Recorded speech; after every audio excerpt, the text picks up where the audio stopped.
What's up everybody, this is Danny, and let's take a look at these brand new 2018 MacBook Pros. I have both the 13 and 15 inch models here. So what I'm gonna do is I'm gonna compare them both, and we're gonna run some performance tests, and then we're gonna actually see if you should upgrade to one of these if you already have a 2016 or 2017 model. And yes, I have the Core i9 15 inch version here, which has been getting a ton of controversy lately. So we're definitely gonna test that. Look at all the new features of the two MacBook Pros. We got a lot to go over, so let's go ahead and get started. If you like unboxings, there's nothing really new here. The boxes look the same, the design remains unchanged. You get the MacBook Pro, you get the USB-C cord, and you get the power brick. The only difference is between the 13 and 15 inch is that you get a 61 watt power brick versus a 87 watt power brick because of the different power requirements. And just like last year, they're available in space gray and silver. So let me know which color that you like best. I'm still on Team Space Gray. What's great is they both get slightly larger batteries. The 13 inch goes from a 49.2 watt hour to a 58 watt hour battery, and the 15 inch goes from a 76 watt hour to a 83.6 watt hour battery to compensate for the upgraded internals, which is nice. So you should get the same battery life as their previous models with more power. They both get Bluetooth 5.0, and Apple improved the speakers this time around because they get better amplification because they're tied to system power. So here's a little test. Let me know if you can hear a difference.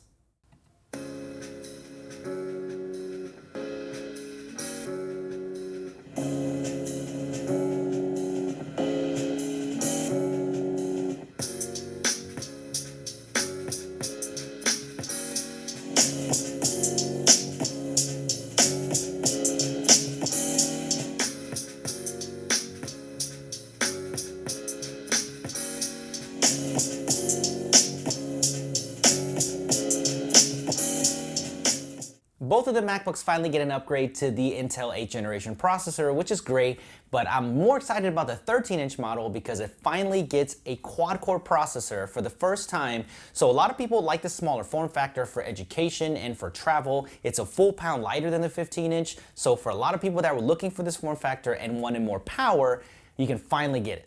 The one I have here is the base model i5 with 8 gigabytes of RAM, but you can go up to an i7 and 16 gigabytes of DDR3 RAM and a 2 terabyte SSD. The 13 inch this year also gets 4 full-speed Thunderbolt 3 ports. Last year there was 2 full speed on the left and 2 reduced bandwidth on the right, which is fantastic. But we still get no dedicated GPU. We're half of the way there with quad-core processors, so hopefully next year we get a dedicated GPU. But if you want to pick up a 13 inch this year, you get the Intel Iris Plus 655 integrated GPU. Both of the upgraded MacBooks come with the Touch Bar and the Touch ID fingerprint scanner. You either love it or you hate it.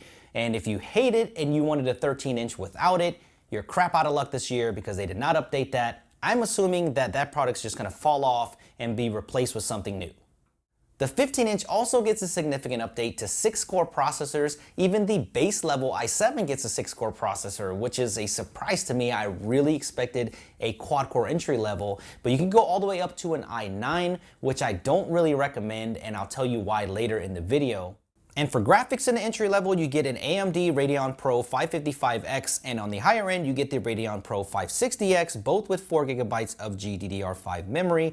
Not a huge difference between the two, and not a huge upgrade from 2017, just slightly higher clocked.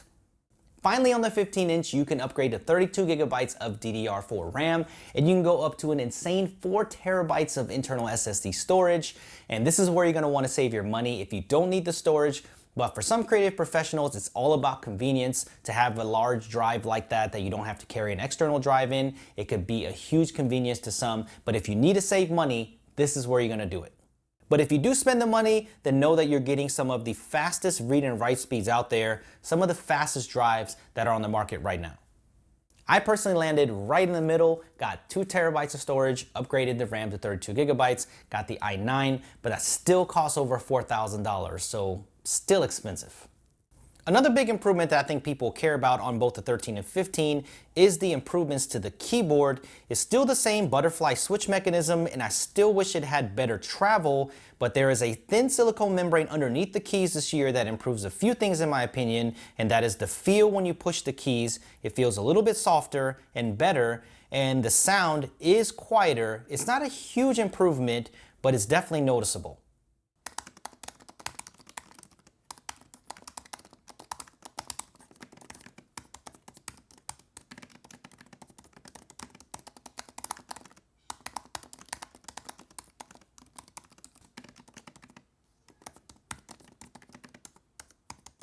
But even with these improvements, it's still not my favorite keyboard. I would still like to see more travel. I much prefer the keyboard on something like the Surface Book 2 or the Huawei MateBook X. So here's to hoping for a radical redesign of this keyboard on the next generation, but that's probably a long shot.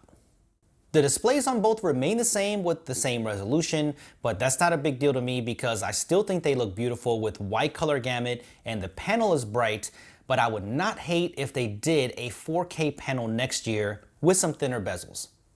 You do get True Tone this year where it uses ambient light sensors to match the white balance of the environment, but I guess if you're watching content or web browsing, this could be a cool feature. But I personally turn it off right away because if you're doing professional work like video editing or if you're trying to color correct, this is something that you don't want to happen, so I turned it off. It is cool that the touch bar is also True Tone, so that will adjust with the display if you keep that on. And you also don't have to hit that Siri button anymore on the touch bar if you don't want to, since the T2 chip is now here on the new MacBooks. This is the same core processor that we first saw in the iMac Pro, so you do get some extra security features, but more importantly, now you get Hey Siri enabled just like you do on your iPhone. So me personally, I don't use Siri very much because let's be real, it kind of sucks. But I can see it being useful if you don't have your HomePod or your iPhone near and you have a SmartKit connected smart home, then I can see this being pretty useful.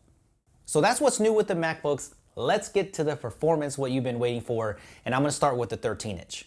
Before I get started, Apple put out a software update for all 2018 MacBook Pros to address the thermal throttling issues. Before this update, the clock speeds were all over the place and the performance was really inconsistent, but after the patch, I can confirm that the performance is better with more constant and consistent clock speeds. All the benchmarks and tests are shown after the update, and while these MacBooks still run hot, especially the Core i9 model, the performance is much better. Let's start with Geekbench 4. The 13-inch quad-core i5 base model I have here scores a 4,323 on single-core and a respectable 13,665 on multi-core. So to put that into perspective, my 2016 15-inch that's maxed out to 2.9 gigahertz with an i7 quad-core pretty much scores the same. So that's a big jump for the 13-inch model this year. I ran Geekbench again and compared the 2016 dual-core i5 model. The single-core doesn't change much, but the multi-core score is almost double, and it should be since you're getting double the cores. The integrated graphics also gets a nice bump in performance in comparison to the 2016. The Intel Iris 655 almost doubles the performance of the 550. A good example is if you try to run the Heaven benchmark on the 2016, it's pretty much Chop City, but running it on the 2018, it's fairly smooth.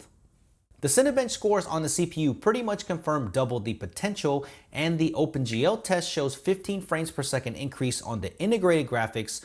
So to put this to the test, what I did was put a 5-minute 4K clip into Final Cut Pro 10. I applied color correction and sharpness to it with background rendering off and exported it in H.264. And the 2016 dual-core i5 took 21 minutes and 32 seconds, which is pretty slow. And the 2018 did that in just 7 minutes and 15 seconds. So that's over a 60% gain in performance in this particular case. So if you're wanting to handle 4K video from a smaller form factor this year, this is the year to upgrade. If you use Premiere Pro, I'm sure it'll be a different experience, but in Final Cut, the playback and editing experience is actually great. The 15-inch model I have here is the Core i9 version, and that scores a 5516 on single core and a whopping 23,271 on multi-core. So that's quite a jump on both sides compared to the 2016 i7 model. But that makes sense since you're getting 2 extra cores, even though the base clock speed is the same. Cinebench CPU scores show about a 25% increase potential, and the OpenGL test shows almost a 20 frames per second difference from the Radeon Pro 460 GPU to this year's Radeon Pro 560X. Since I use the 15-inch primarily for video editing, I wanted to duplicate a 3-minute 4K timeline shot with the Sony a7R III with color correction and sharpness applied with background rendering off and exporting into H.264. And I wanted to compare it with the old MacBook Pro, the 2016 i7 model, and that finished in 1 minute and 43 seconds, and the 2018 finished in about 1 minute and 26 seconds, so not a huge gain there on this test.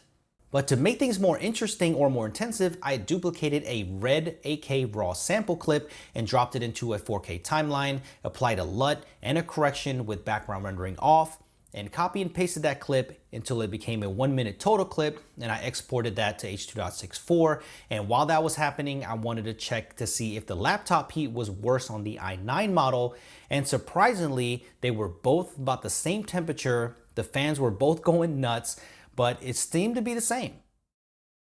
The 2018 finished right around 4 minutes and 15 seconds, and the 2018 caught up around 6 minutes and 23 seconds. So a 2-minute improvement there, which is nice. So this could add up, especially with longer projects. So if you're working with this type of workflow, the i9 could be worth it. So it is a big jump from the 2016 model, but if you're trying to determine whether to get an i7 or an i9 for the 2018 15-inch MacBook, and if you're going through those options, I would personally pick the Core i7 because it is a 6-core as well, and the performance from the tests that I've seen are very similar. So the problem with these is that the Core i9 is being crammed into such a thin chassis without a thermal redesign, so you're never gonna get the full potential of the i9. So the base clock speed is what I've seen so far, probably right around 2.9 gigahertz or even lower than that. I don't see a whole bunch of turbo boosting happening here because of the thermal limitations it has. So I personally wouldn't get the i9 because you're not gonna get the performance out of this laptop that you want. So save yourself a little bit of money on the processor, bump yourself up to 32 gigabytes of RAM, and if there's any money left over, go ahead and bump up that storage. So that's my recommendation for the 15-inch model for 2018. For the 13-inch model, I think you're good either way. If you really want that power, go ahead and bump yourself up to the Core i7, but even the Core i5 model that I have does really well, so I think the upgrade is golden here. And if you want that desktop type experience, then go ahead and look at an eGPU enclosure to give yourself some more graphics power, especially if you're editing video or doing any kind of professional work. So that about wraps it up. There was a lot to cover, so make sure you subscribe for a lot more videos like this. I'm gonna have some comparisons coming up with some of the hottest laptops out there right now. So thumbs up if you enjoyed this. Let me know what kind of coverage that you wanna see on these new MacBooks, and I will see you guys in the next one.